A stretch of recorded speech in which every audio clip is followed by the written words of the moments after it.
This begins a new series in the Isaiah Project, in which we will explore how the critical study of the text can open possibilities for contemporary preaching.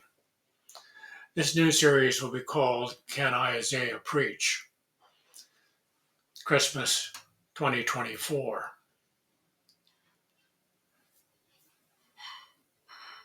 Does Isaiah preach?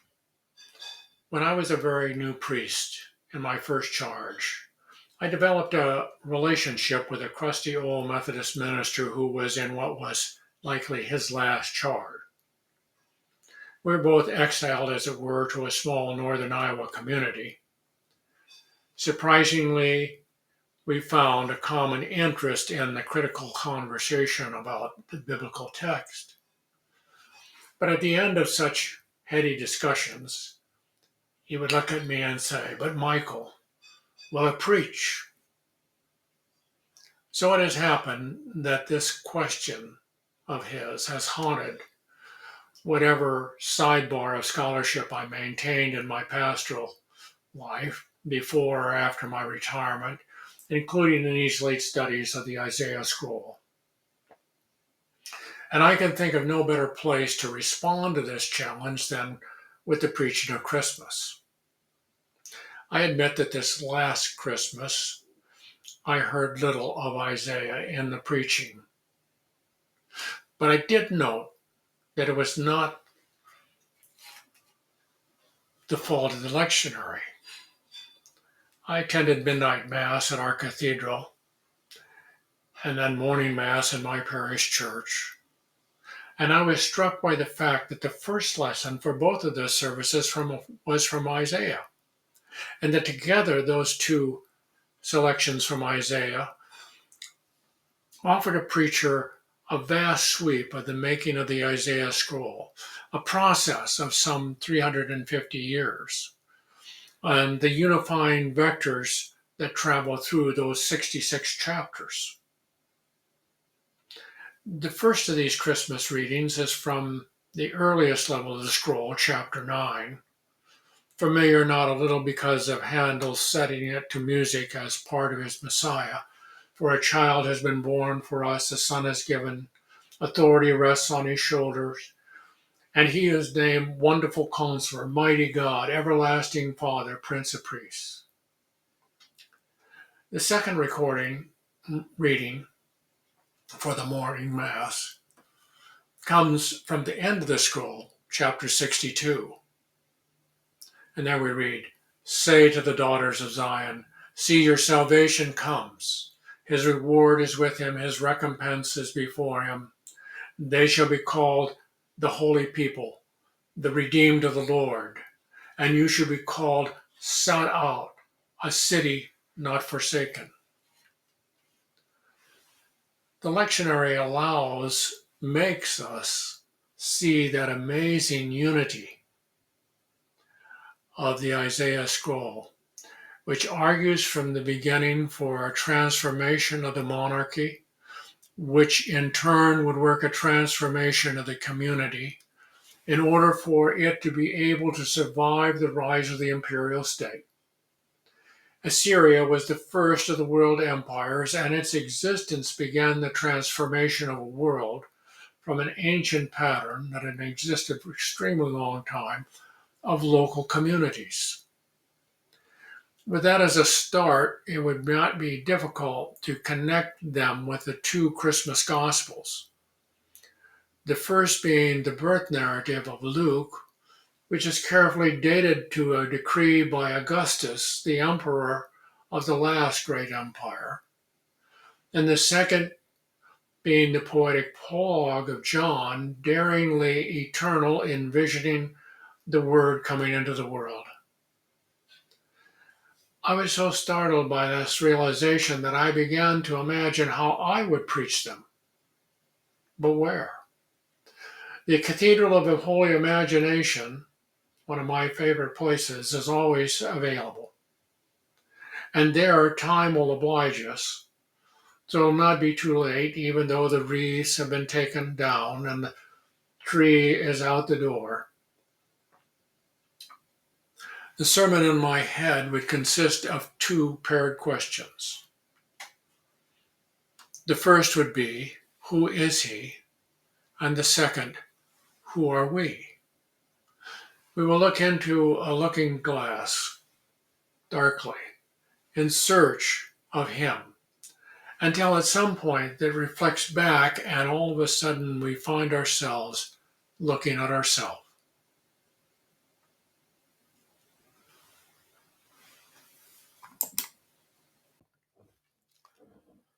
Travel then with me to the Cathedral of the Holy Imagination, where the first propers for Christmas have just been read, and settle down for a sermon entitled The Visitation of this Holy Night.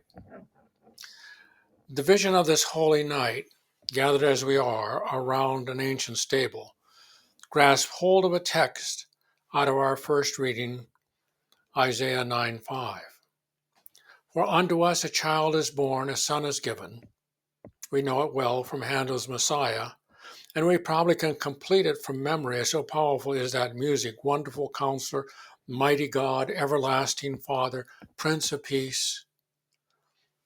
The way texts are used by musicians and preachers tends to isolate them from their context. So let us take a quick look at the prequel of this text, which occurs in chapter 7. This also will be familiar to us because it is the source of the carol, O Come, Emmanuel. There, the conception of a child is announced. In our text from 9, the birth of the child is announced. And in chapter 11, we'll find a sequel to these announcements in which it is said about the child, the Spirit of the Lord shall rest upon him, which reveals the power behind the names given to the child. Clearly, we're not dealing with a sudden flash of revelation or an insight that breaks with the text, but with a theme that is deeply embedded in the Isaiah text and which asks us to consider its message in terms of its original context. The result, however, might be disconcerting. The conception that is announced in 7 is not that of Jesus at a much later time, but of a royal child who would be born shortly, the year likely 734 BCE. He would be the heir of King Ahaz, and his historical given name would be Hezekiah, and his mother would have been the young woman, not necessarily a virgin, but clearly one likely about to give her birth to her first child. This conception is cited as a sign of hope for the young king who is troubled by threats to his reign, threats to replace him if he does not go along with his neighboring kings, Rezin and Pekah. The prophet assures him, be not afraid. In a matter of months, before the child has been born and developed the ability to discern between the taste of vinegar, grimace, and the taste of honey, smile, these kings will be history. But the prophecy is not limited to the relief from danger, for the royal child also has a spiritual name, Emmanuel.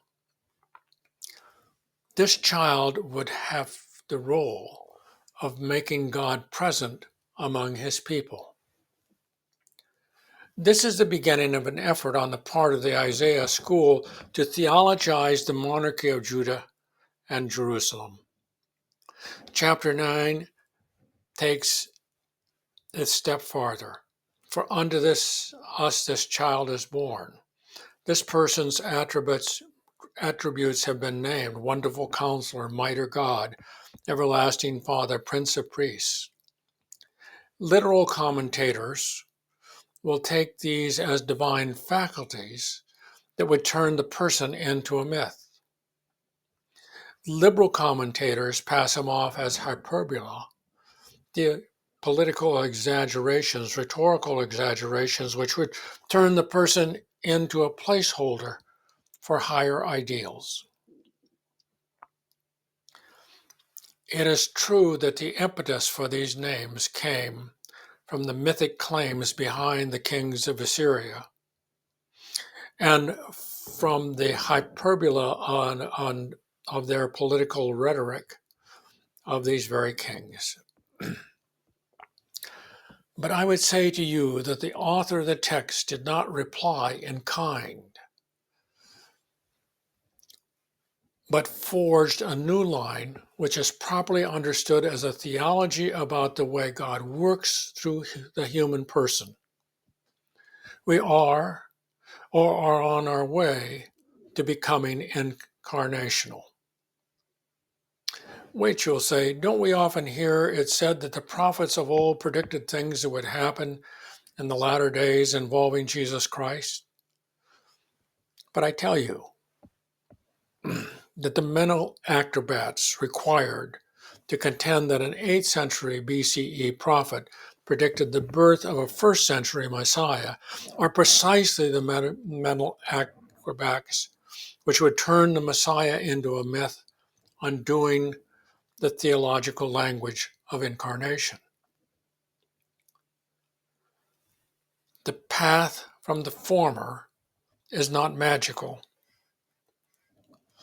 but theological, in the form of a continuous tradition which reworks the fundamental idea of how God works through humans. More than a text, the Isaiah scroll is a continuing tradition. When Hezekiah ascends to his throne in 715, he was embraced with a great expectations of a theological nature. And truly, Hezekiah was a transforming king, if nevertheless a fallible one. The social reality of Israel responded him by beginning to transform itself from a static local state to an evolving community of faith. This transformation takes a major step with the exile of the later king Jehoiakim, sent to Babylon in 597 BCE. There he patterned kingship as servitude. And Israel, as a result, became even less a local state and more a universal community of faith. This in time will lead to the Song of the Suffering Servants, Isaiah 42 and others, and it continues to track through the return of Jehoiakim's grandson, Zerubbabel, to Jerusalem in 520 BCE, and his disappearance sometime after it, poignantly unreported. It is that aftermath that Isaiah of the second reading, chapter 62, was written in, and then published and reworked down to the 1st century. If this textual tradition had ceased to live, one could hardly imagine the Virgin of Nazareth consenting to an angel, and the son returning to Nazareth, and upon reading Isaiah 42 from the scroll in the synagogue, claiming that it was him about whom it was speaking. Nor could the erstwhile evangelist Luke, without Isaiah, have recorded Jesus' birth in the stable. The ox knows its owner, the donkey its master's crib, Isaiah 2:1. Or Luke could not have given voice to angels, be not afraid, from Isaiah 7. And again from 9, I bring to you great joy for all people, for to you is born this day in the city of David a Savior, Nor could the mystical evangelist John intuit the way the divine word was coming into the world through the formation of texts, the biblical text, the Isaiah text in particular.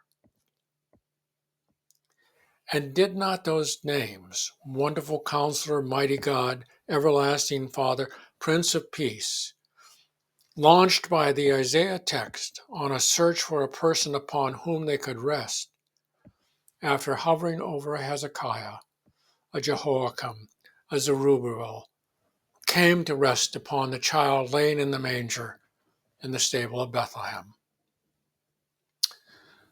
Rest, the Hebrew word nachach. We find it in Isaiah 11:2, the sequel to 9, the Spirit of the Lord will rest upon him. We also find it in the testimony of John the Baptist. I saw the Spirit descend from heaven like a dove, and it rested on him. The incarnation begins neither in Mary's cell in Nazareth, nor in the stable in Bethlehem, nor on the banks of the Jordan. For it is from eternity, and it's in these moments, it is simply finding its midpoint, the point where humanity receives the capacity to take all other humanity into it. That is the ultimate answer to who he is. The humanity that can include all other humanity in it. If that is who he is, who are we? With that, we come to the moment when the glass through which we have been looking for him reflects, and we realize that what we're seeing is who we are coming to be. Let that suffice for this evening. And let us leave to the morning, to the second Mass of Christmas, the exploration of who we are.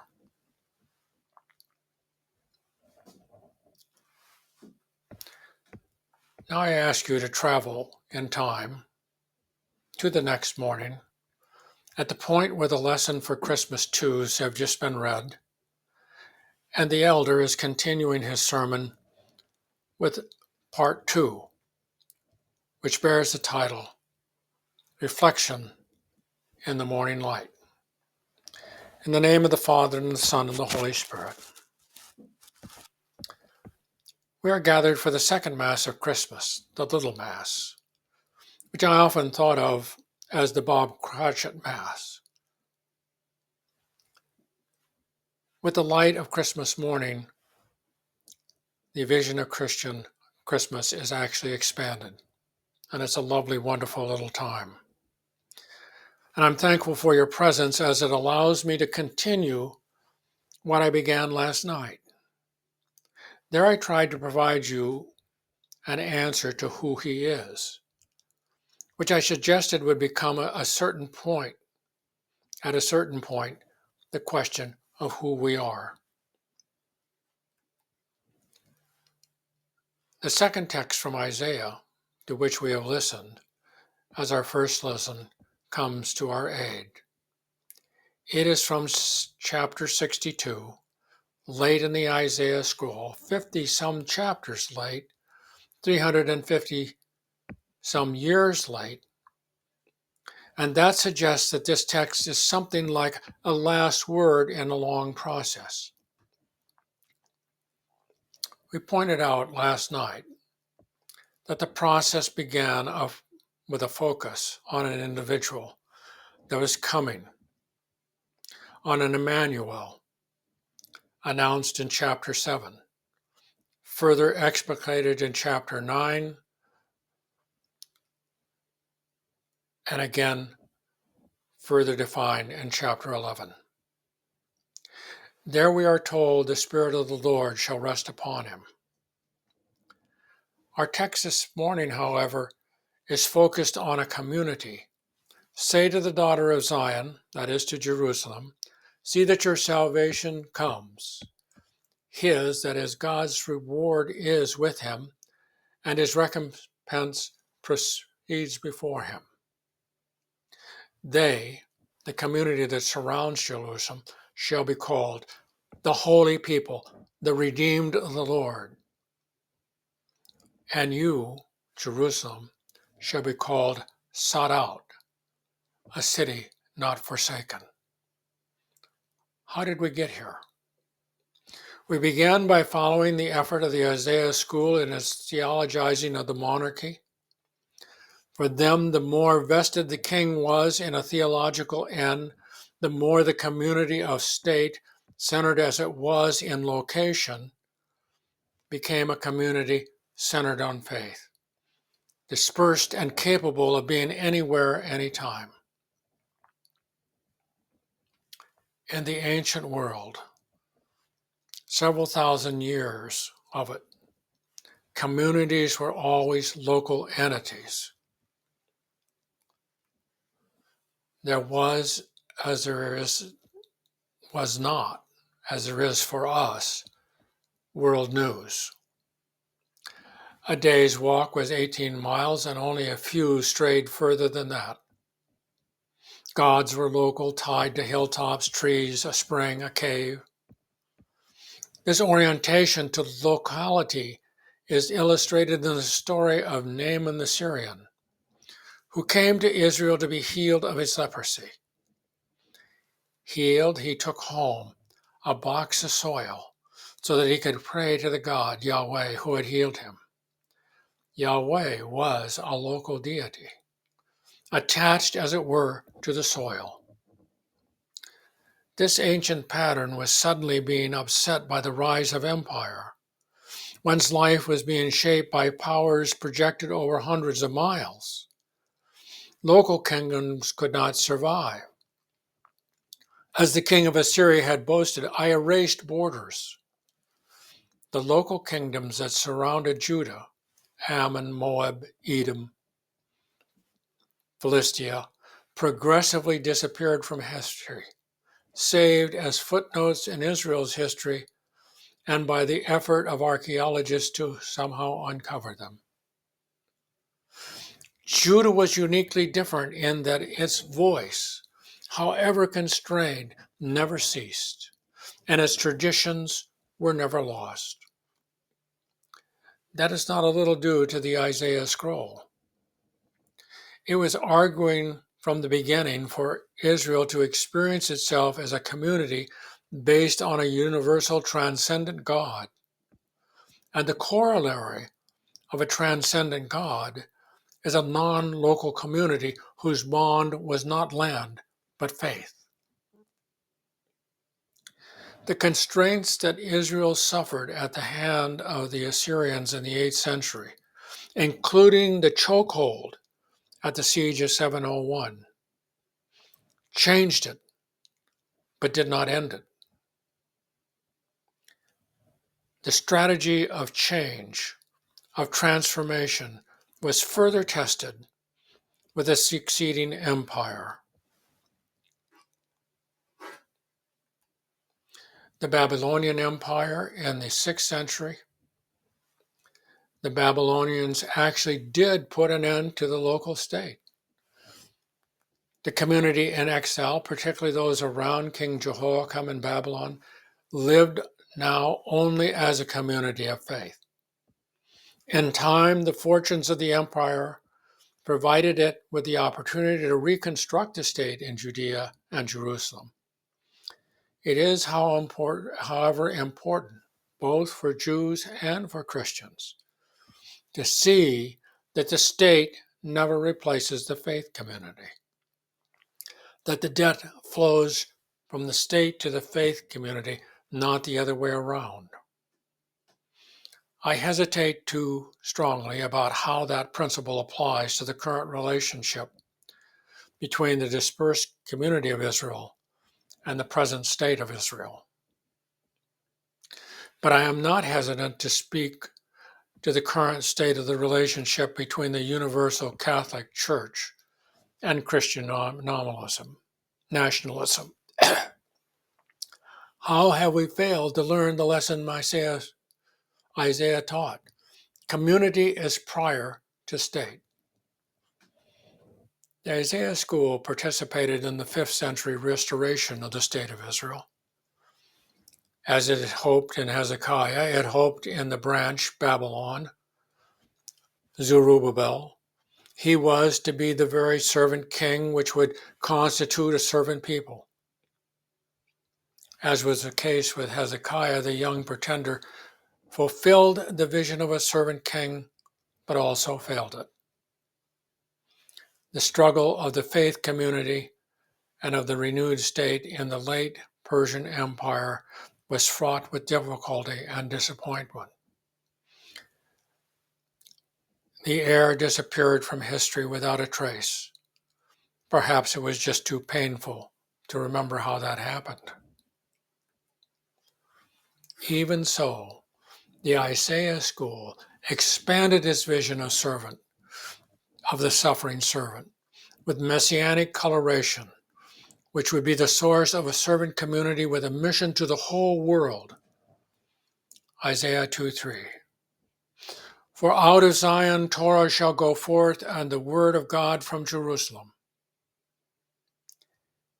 It is in this hope that the Isaiah school signs off with a celebration of the promised community yet to come.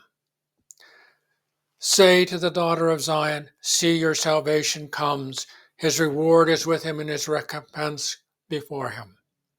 They shall be called holy people, redeemed of the Lord, and you shall be called sought out, a city not forsaken. If the vector of a theologizing king, beginning with Hezekiah, was left searching and not finding an end, so too the collateral search for the universal community was, after the restoration state, left searching for its end.